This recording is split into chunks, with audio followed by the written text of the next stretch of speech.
Maintenant, pour vous faire flipper un peu plus, sachez que les scientifiques estiment qu'un événement de type Carrington se produit en moyenne tous les 150 ans. C'est une estimation bien sûr, mais bon, ça fait 166 ans là. On est presque sûr de se manger une éruption de type Carrington sur le prochain siècle. Enfin, pour vous achever, il existe des éruptions bien plus violentes que celles de Carrington. On les appelle les événements de Miyake, du nom de la physicienne japonaise Fusa Miyake qui a été la première à les identifier. On en connaît quelques-uns, comme celui de 774 à 775, qui a duré des mois. On estime qu'il était environ 50 fois plus puissant que l'événement de Carrington. On ne peut évidemment pas empêcher de tels événements, mais comme pour les séismes ou les pandémies, on peut essayer de s'y préparer au mieux. Et comme vous le savez, les humains sont hyper bons quand il s'agit d'anticiper un danger futur. Non, c'est pas vrai, on n'est pas prêt. Enfin, pas vraiment. Certes, le Soleil est constamment sous surveillance et on peut généralement détecter les grosses éruptions avant qu'elles n'atteignent la Terre, mais selon l'importance de l'éruption, on n'aura peut-être que quelques dizaines de minutes pour réagir.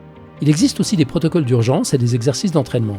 D'ailleurs, en octobre 2025, l'ESA a mené une gigantesque simulation d'un tel événement. Résultat, il y a un besoin critique d'améliorer notre capacité à prédire la météo spatiale. Et quand on voit qu'on n'est pas fichu de prévoir la météo à 12 heures en Loire-Atlantique, on se dit que c'est pas gagné.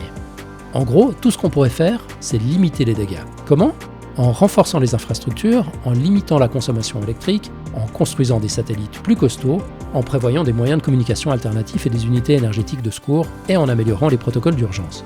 Il faudra d'ailleurs pouvoir coordonner ces protocoles à l'échelle nationale et même planétaire, un défi immense. Mais si les films catastrophes nous ont appris quelque chose, c'est que les humains sont capables de grandes choses quand ils s'allient pour faire face à une menace spatiale, et que les techniciens en forage pétrolier sont très polyvalents. Évidemment, tout cela a un coût. Et ces derniers temps, on semble plus occupé à fabriquer des bombes, des murs ou des laboubous dégueulasses que des générateurs d'urgence pour les maternités. Pour résumer, tout ce qu'on pourra faire, c'est faire le dos rond en attendant que ça passe. Heureusement, les humains et les êtres vivants en général sont plutôt doués pour ça. On en a connu d'autres, on s'en sortira. Mais à quel prix ? On vous met plein de liens dans la description si vous voulez en savoir plus, et si l'épisode vous a plu, pensez à vous abonner. Vous pouvez aussi nous aider à financer la prochaine vidéo en nous soutenant sur Tipeee. On dédicace cet épisode à Frédéric Labaune.